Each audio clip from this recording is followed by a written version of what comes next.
to Education, Leadership, and Beyond, Surviving and Thriving. And I am just surviving here, my friends. I'm going to try to get through the show. I got some tea.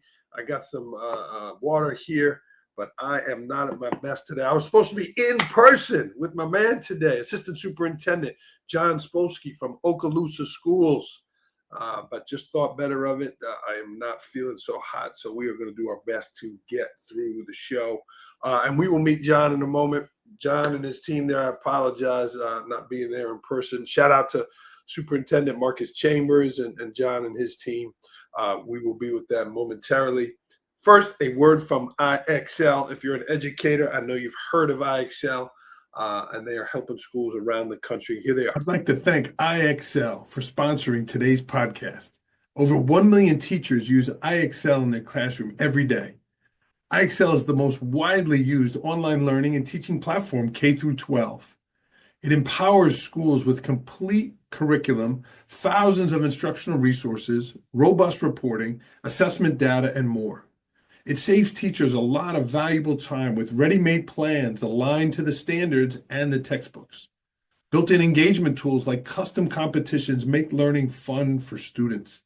And IXL's diagnostic is research proven to be a strong predictor of performance on standardized assessments. And the best part, everything I just mentioned is all integrated into one platform, so you can simplify your EdTech tools. Visit IXL.com to lead your students towards data-driven excellence today. The link is in the show notes. And again, appreciate IXL sponsoring today's podcast. All right, friends, let's get started. We're going to bring John in a moment. The opening concept is carving out time for yourself. John has 2 children, and we're currently on winter break here in the Northeast, which is what brought me down to Florida. And my kids did not have off. They're in school in Pennsylvania. I work in New York. So I carved out some time. I stole some time here, working on some projects, working on some things. So wherever you are in your leadership journey, it is important that you carve out time for yourselves, right? Well, Andrew, I can't go away for multiple days, right? I can't do that. Well, Saturday and Sunday mornings are great times, right? 5 a.m. Could we go to bed early and wake up early on those times, right? If you have kids, maybe they're sleeping until 10 on a Saturday. Well, that could give you 4 or 5 hours before everyone gets up, and you're stealing time. And what are you wanting to accomplish during that time? Always got my notepad, always got something to write with. Planning that time out. Number one, when are you going to do it? And then number 2, what do you want to accomplish during that time? It is so important that we as leaders carve out time for ourselves, to work on ourselves, to do the things that we want to do so we can continue to serve others. Bam. Enough of me chit-chatting. He's carved out some time for me. John, I'm sorry I'm not there with you, my friend, but I appreciate you joining the show today. Oh, man, I'm excited to be here with you, Murata. It's good to see you. It's good to hear your voice. You always bring that energy. Even when you're running on 6 cylinders, you're like a V12. Well, I appreciate that, my friend. Hope you are doing well. How are things in Okaloosa County? How are you? I'm good. You know, I got my wife. We celebrated 30 years of marriage this Christmas. We're just blessed that we fell into each other's arms, and our 2 daughters are healthy. My mom and dad are healthy. Things are going well. So. God bless. How old are your girls? 19 and 24. Wow. Yeah, and I'm very proud of both of them. One of them's like me, and one of them's like my wife, so we get a little bit of each other. So. Okay. And is your 19-year-old in school? She is. She goes to Northwest Florida State College. She's very involved with the school there, with President Ponder and the staff. She's on the student advisory board. She does a lot with her digital marketing. And I think she's honing in on a career maybe down the road doing something with business and marketing. So we'll see. Okay. John, you heard the opening concept about carving out time. You just said you're married 30 years. You're a busy school administrator. How and when do you do that for yourself? Well, I'm pretty prehistoric. You know, started in this field when we were still using typewriters. And I will tell you, lists, really looking at projects, goal oriented in terms of like deliverables. I think it's important for administrators to think about what are your systems that you use nowadays with the use of technology. We got apps and we got calendars and we've got all these things. Some of us are blessed. We have an assistant even, or a secretary or someone keep us out of the fray. And I think it's important for us to have short-term goals and even those long-term goals on what we have in our strategic plans. So I'm really kind of old school though. I come in the morning and I literally on the way in, I will be working my mind through the daily projects, the weekly projects, and then even the monthly projects. And I continue to massage that list, whether it's on my phone. I do a lot on my phone. I actually do a lot on my phone orally through text. Yeah. Quick little thing I like to do is when I have time and I'm driving, I can't text obviously, but I can turn it on the microphone and use it like that old dictaphone. It takes all of my ideas down, my brain dump. Then I actually send it to myself, right? I take that list and I put it, do an AI transfer into my into the computer. And then the next thing you know, I get to work. I've got this list of all my brain dump ideas in there of things that I'm working on. I call it JS projects. Those are JS projects. So. Nice. Awesome, John. John, it's February, a big school district. If you don't know Okaloosa County, we are in the panhandle here. John, 30 miles from Alabama? Are we 30? Is it about 30? Yeah, 30 miles north, 45 miles to the west. Yeah. Okay. And we're in the central time zone here, but it's a big place. You got 100 administrators there, John.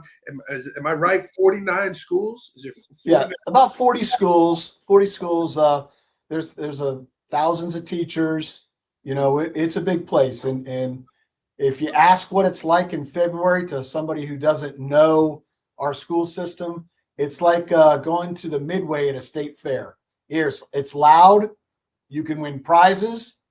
All right. All kinds of stuff. If you've never been to the infield at Talladega Super Speedway, you don't know what Okaloosa County is all about. It's a celebration where at the end we're going to take some prizes. You know, there's somebody's going to win a race, and it's very competitive, but it's healthy competition because all of these schools work off of each other, trying to get the best they can from their teachers and from their students and from their families and the community members and everything we're doing. It's electric.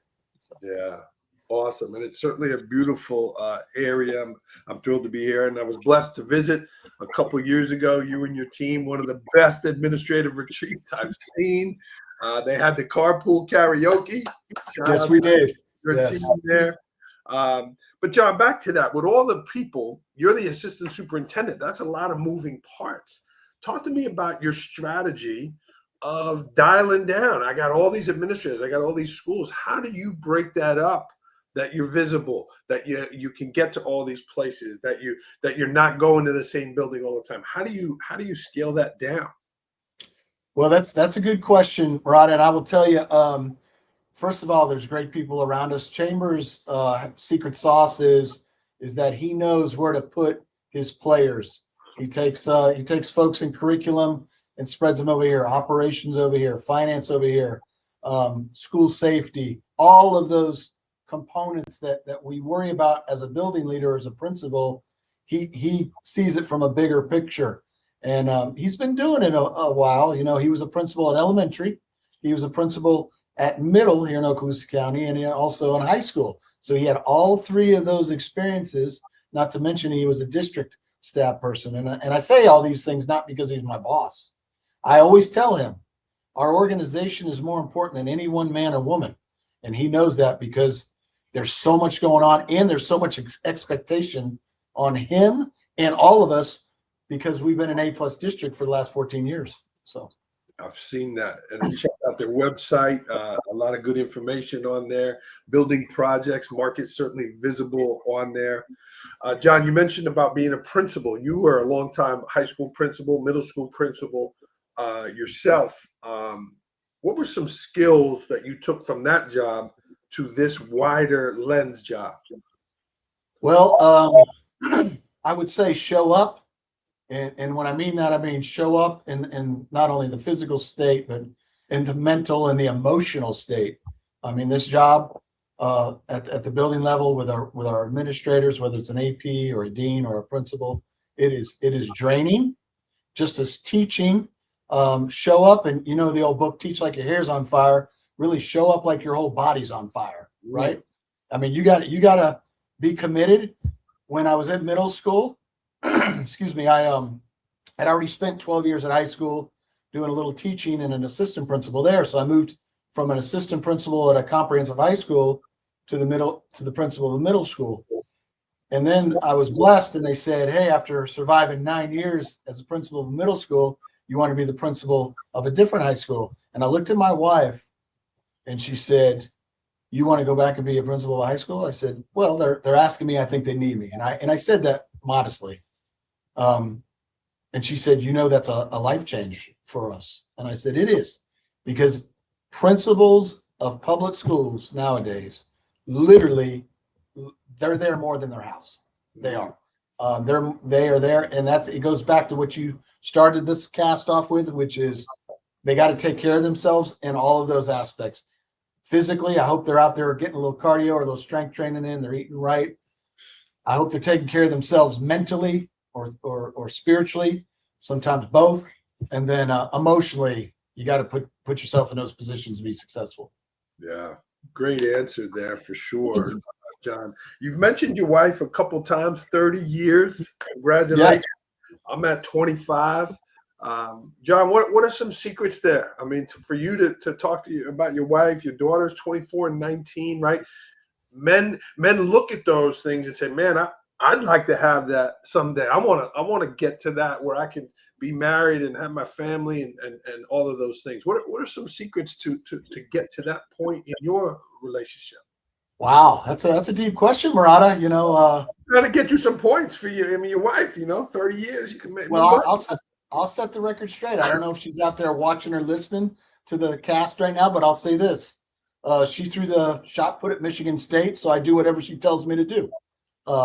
She held the record at Flint, Michigan, for throwing the shot put at her high school. The Sparties picked her up, and she went there, Michigan State. And just by sheer happenstance, I met her at Pensacola. I don't think I had my glasses on, and she came over and she said, "Hey, what's your name?" And I said, "Well, what's your name?" And then the next thing you know, we're hanging out together for 3 decades. So, how about that? That's incredible. I love it. And that was a great picture, you and your wife there. You mentioned Pensacola, but you grew up in the Orlando area. How did you wind up getting up north here and then making your life here? Actually, it was a girl, not my wife. And I followed her up here. She played basketball. And I called my dad from a payphone the second day I was here. And I said, "Dad, I'm not coming home." And he said, "What do you mean?" I said, "Have you ever been up the Pensacola area? The Panhandle?" He said, "I drove through it from Fort Sill, Oklahoma when I came down to Orlando." And I said, "Dad, this is the place to be. The water, the beaches, the people, the culture, the Panhandle's unbelievable." And of course, me and that girl, we split up. She went a different way, moved to Georgia. And that's when I was blessed and found my wife. I always say I went from a 386 to a Pentium during those times. Beautiful story there, and it is a beautiful area. If you've never been to this area, I mean, I know Taylor Swift is putting it out there about renting a place in Destin, but but it really is a magical place. You talk about the outside beauty, and you're here like it's February. I haven't been outside in 2 months, John, where I live. People are out, they're walking, they're moving. There's a lot of outdoor things. I know you like boating. I know you like sports. Talk to me about some of the wellness things that you and your wife do, and being in Florida, about taking care of yourself and the importance of wellness. Oh, that's so true. Like we're just really blessed here because we get a little seasonal change, but it's nothing drastic like where my wife's from in Michigan or where you're from. We get a little bit of winter. We get a nice summer. We got fall and spring. And so it does afford us opportunity to maybe have a fire and get outside a little bit, or the beauty is in the summertime, we just have all these natural resources. You don't have to make a lot of money. You can go down to our beaches and just take it in and literally see the bottom of the ocean when you're 20 feet above. The water's so clear. I tell people, growing up in Orlando, it wasn't unusual that my dad or my mom would take us down to the Keys, right? And the first time you see the water in the Keys, you go, oh my gosh, this is unbelievable. You snorkel and you see all these fish. Well, our beaches are better than the Keys or Hawaii or Texas or California even. And our water is as good as the Keys or maybe as good as the Bahamas. So we're very blessed that these natural resources, we have a lot of state parks. We've got a lot of land that doesn't get developed because the military owns it. So we don't have a lot of high rises. I always kid folks and say we don't have a skyscraper from Mobile, Alabama, all the way over to Jacksonville. There's one tall building and it's in Tallahassee and it's the capital, but there's no skyscrapers in the panhandle of Florida. So wow. And if you drive this area, the Elgin Air Force Base is here. That's a beautiful natural area. yes, With the sand and the dunes, it's really gorgeous. That's right. Yeah. John, you mentioned your dad a couple times. He's someone you admire, someone you look up to. You mentioned the health of your parents. God bless you. But you also shared that one of the things you learned in life was that you didn't listen so well as growing up. But here you are, you have a great relationship with your dad. Tell me about that learning and what was it that you didn't want to listen to, but then how'd you come around? Oh boy. Well, I would say, first of all, both my parents are amazing. They've been married 65 years, and Wow. it's amazing. And it's unique nowadays, but most boys, my experience, 17 to 22 don't listen to the parents, right? They're searching, they're trying to find their identity. There's a lot of pressures on a young man to find their self-image, comfortable in their own skin. And my dad, he was a dentist. But the interesting thing about being a dentist, he also had a degree in psychology. So his chairside manner was amazing. He coached the league. He didn't have a lot of friends. I don't remember him barbecuing or drinking beer with a bunch of friends. He always spent time with us as kids, would take us boating, take us snow skiing. That was a big deal from a kid from Florida, is for us to get up in the snow. Took us to places, tried to get us to really have a confidence about ourselves. It was okay to explore and just don't get in too much trouble. And I learned a lot from both of them. And my mom's the smart one in the bunch. And really, bless her heart, she took care of me and my two brothers and my dad and never had a girl. So when we had our two girls, she was happy for that. Nice. Beautiful and well said. Dentistry, what drew you to education and specifically education leadership then? How did you go down that path? Well, I remember being up at University of West Florida in Pensacola, and I got a degree in cellular and molecular biology. Okay. Ooh. Yeah, it was a tough one. And I had this teacher, Dr. Betty Dixon, who she said, "Hey, I'd like you to take my class." And I said, "What do you mean?" She said, I saw you do a presentation. I actually did a presentation on exoskeletons.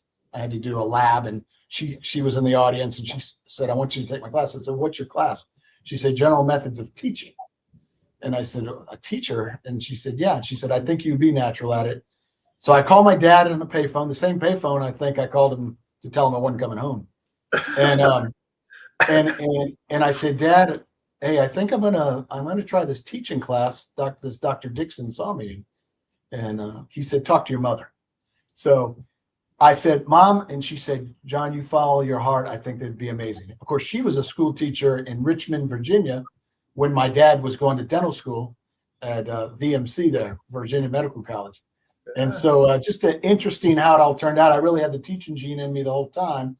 So I went and student taught at Choctawhatchee High School here in Okaloosa County, and ended up my first year teaching physics and chemistry and biology. So it all started right at back of my passion, which tied into my love for the outdoors and animals and fishing, and the whole science thing was always a big deal for me, And I think since I was little, I always had an aquarium in my room, and I ended up going through college. I worked at a pet store. It was kind of a funny track.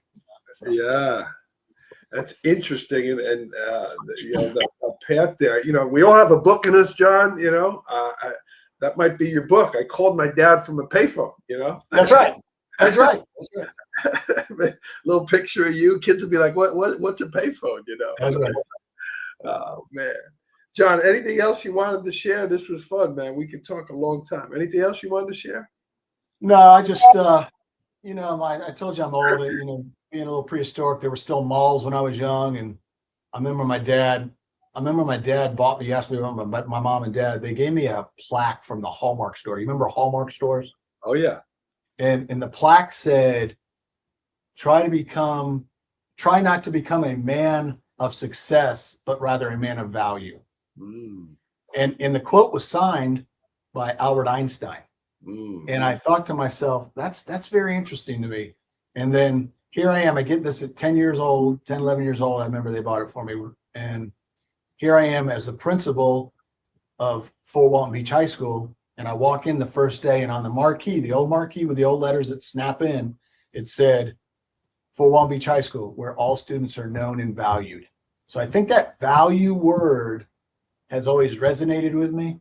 And I think it's important that when we make sure we're treating people like they're valued or they can contribute, you want to talk about a relationship builder, just a dialogue catalyst, Yeah. Well said there, my friend. If you're watching live, friends, jump in the chat, say hello to John, whether you're here local in the beautiful Emerald Coast or somewhere cold up there. John, you're coaching up your leaders. I've been there with your administrative team, a great group of people. But every day, give me 3 things that not only you did as a building principal, but every day in schools. Give me 3 things that leaders should do.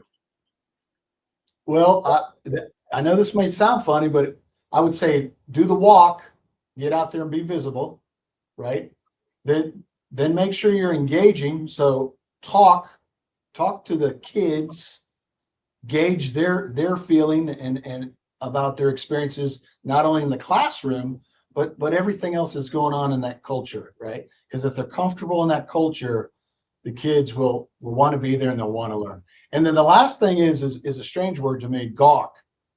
Because if you look up gawk, I think it says like you're clumsy and you kind of notice things or you stare.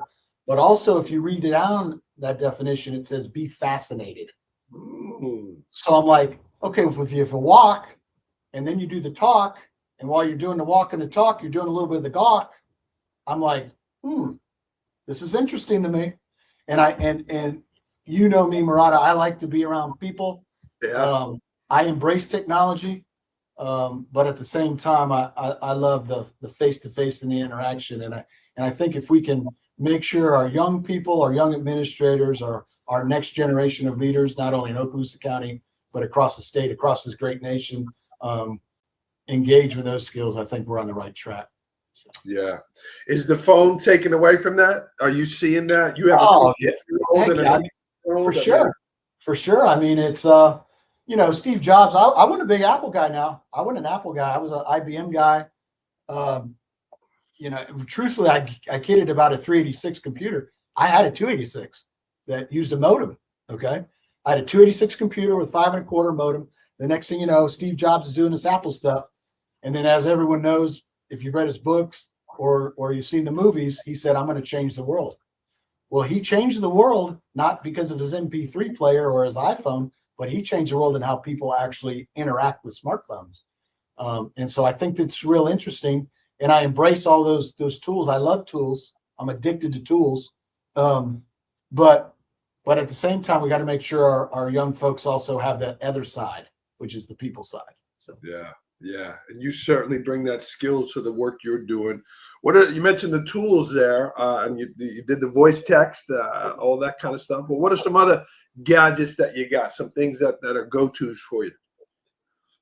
Well, in my work here, I'm on the computer a lot, remotely. I do a lot with apps in my new work. I do a lot of work with MIS and IT and instructional technology. So apps and user end deliverables are really important. Like what are teachers needing clear touch panels. We've had a wide net of clear touch panels go through our school system here in the last year and a half. We spent a lot of money on clear touch panels that tie into the iPad. A teacher can be using the iPad. They can be using the clear touch as the visual, and the kids have their iPad. There can be a lot of collaboration, a lot of engagement, especially with the younger ones. It's different. Some of our high schools, we looked at them and thought they were barren deserts for technology, because there was a lot of still kind of, sage on the stage stuff. Yeah. But our technology devices as it pertains to iPads and laptops and the cloud and being able to move documents around in all different fashions is just totally different than when I was in the classroom. Yeah. You have to be a tech whiz, and the kids expect it. And sometimes I cringe. I see an old photocopy going out that's been photocopied since 1980, and you're like, I'll tell you what's really taken off right now with our adults. The kids are already there; they've been there for a couple of years. But is Copilot, right? So Microsoft Copilot, ChatGPT, whichever one you want to use, you literally put anything in there in that search engine, and it'll pop something out for you. And then what I've been doing is taking what it pops out and then checking the sources and seeing where it's coming from. It's amazing how accurate it really is. I literally took a 32 slide PowerPoint presentation. I took a 42 slide Canva presentation, and I put it in Copilot and said, I'd like a 1-page executive summary. The beauty is it pops out a 1-page executive summary of it, the 40 slides, and then asks you 4 or 5 questions after that. Would you like me to put it in a 2-page brief? Would you like me to put this in a letter for a family? Would you like me to write a professional letter that can be used with employees? And literally it's taking all this information and just drafting this stuff. Amazing. Yeah. Amazing. Yeah. Good for you, my friend. Good for you. This is John Spolski, Okaloosa Schools. Been there a long time, building principal, assistant superintendent. John, what's next for you? What do you have on the horizon? Man, my wife and I like doing a lot of projects together, remods and stuff like that. I really like using my hands. I like to travel. I don't know in terms of professional. I really like working for Superintendent Chambers. I'm devoted to him, but more importantly to Okaloosa County School District. I don't know. I got in the DROP, which is our deferred retirement option program. And so in the state of Florida, we used to be able to go for 5 years in DROP. So I did my 30 years. That means I'd have to get out in 5 years. Well, now they extended it to 8 years. So I think I'm gonna stick around a little while, because I feel like I'm still contributing and investing my time in what's happening. And they've always taken good care of me here in our district. We try to take care of employees. But I really don't have any aspirations of being a superintendent or a public office. I've always been a better, I think, assistant principal than I was a principal in my own analysis. But I don't know. I could be doing a lot of different things that drive my heart, but I like the people and the work I'm doing. So yeah. When you live in such a beautiful area, where does one go on vacation? I know your wife's from up north. Like, where do you go to get away? Well, listen to you. So spring break, I took my daughters and my wife, and we went to Montreal and went skiing. Okay. Yeah. We went skiing up, and let me tell you, those Canadians up there in the mountains can ski now. All right. Yes. It's good. And my wife's a good skier. and so we had a great time doing that. I took my wife out to Vegas last year, and we saw an F1 race. Ooh. Out there. Yeah, we went to that. That was good. And then she came back and she took me to Amsterdam and Bruges and Brussels and The Hague and all that. I'd never been to Europe. Yeah. And so we kind of like traveling a little together and just kind of seeing new places. Yeah. Fantastic. Well, that's where we're going for our 25th anniversary here. Come the week of Easter. We're going to Brussels and Amsterdam. Yeah. It's beautiful. Beautiful. Awesome. Very cool. Well, my friend, let's get to rapid fire. I know you got a fish fry. For those that are from the Northeast, fish fry is exactly what it says. What's happening at the fish fry? Oh, well, they'll roll in 200-300 pounds of grouper and flounder and put it in the batter and the hot oil, and they'll drop it with the hush puppies. And then the next thing you know, they'll have the cocktail and the tartar sauce, but it's not complete without sweet tea and some baked beans. So he's heading out for an event tonight. And again, I'm sorry I couldn't be there, but this was fun, John, and I appreciate the time. These are rapid fire. This is coming down the stretch, okay? Boom. You ready? Ready. Last movie you saw. F1 with Brad Pitt. Dude, stop it. I just watched it. We just watched it the other night. Yeah. So and you went to a race. Tell me about being at the race and then watching the movie.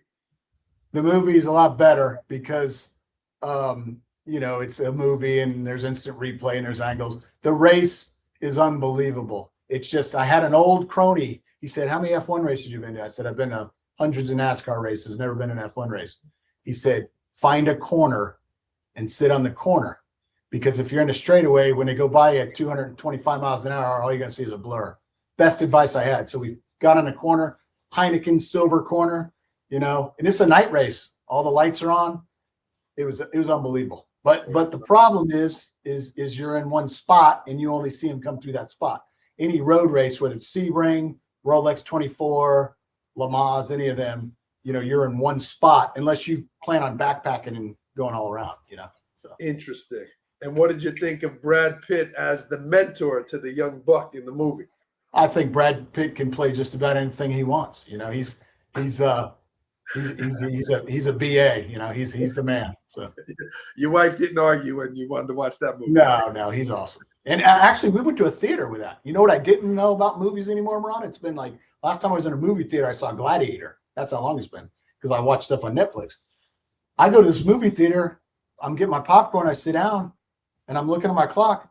We're 45 minutes in. The movie hadn't even started. All these advertisements, And I was like, "What is going on?" I remember in the old days they show like 30 seconds, of ads, and then go. It was a long night. It was a long night. Last concert you went to? Mumford and Sons. Nice. Yeah. Last song you sang out loud in the car? Pearl Jam, Release. Your last mistake you made? Raising my voice at my wife. One thing you're going to learn in 2026. How to save more money. Educators are terrible at saving money. The only teachers I know that are good at money teach economics. It's funny. Even the math teachers, the science teachers, the English teachers, man, they burn it. So your favorite dish? Pierogies. With a name like Spolski, I can understand why. Yes, sir. When you're out boating, blank is a definite or a must. Ice and bait. In that order? Yeah, because if you don't catch any fish, you can still have cool drinks on the ice. Nice. What's a pet peeve of yours? Somebody not putting the tool back in the right place in a box. Well, best new assistant superintendent advice. You are not in charge. Play nice. That's a good answer, man. You are in the state of Florida, a hotbed for sports. Miami, all these things happening here. Who's your sports team? I'm a college guy, so I got to say go Gators and go Knights. Charge on. Nice. UCF the Knights and University of Florida the Gators. That was your undergrad, Central Florida. Yes. Nice. One thing you're curious about. Oh, what will education look like in 20 years? Exactly. All these things you were talking about and AI and all that stuff. It's so interesting there. Something about John Spolski that people do not know about. I'm addicted to cars, and I have the same car that I drove in high school. Was that the one you drove the other night? No, that's a different one. No, I drove a 69 Pontiac GTO in high school, and I still have her. So. Wow, very cool. Yeah. John, I love the quote about Albert Einstein, and you added so much today, added value to the show. What's a quote you want to end the show with? I just think that if we can be a positive catalyst with the young people out there, I think General McCraven, he wrote a book called Wisdom of the Bullfrog, and in the military they use a lot of Latin, right? Especially in leadership, high brass military. And General McCraven was a 4-star admiral in the Navy. And he said with a lot of his different people that he was steering in the right direction, he used a term called sua sponte, which means get something done today. So we preach to kids about be hungry, about go be the best this or go be the best that, whatever it is, whether they're going to get more education, they're going to enlist in the military, they're going to go get employed, whatever it is you're going to do, get it done and go do it. And it's amazing if you go and grind to get it done, somebody hands you something and says, I'm putting you in charge. And then just keep going.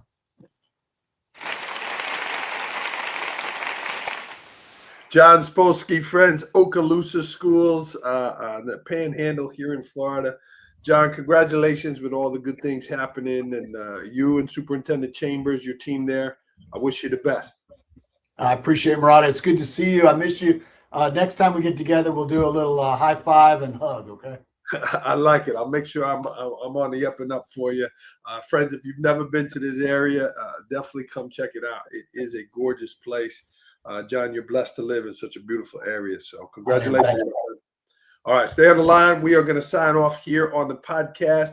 Have a great afternoon, everyone, and keep surviving and thriving. John, thanks, brother.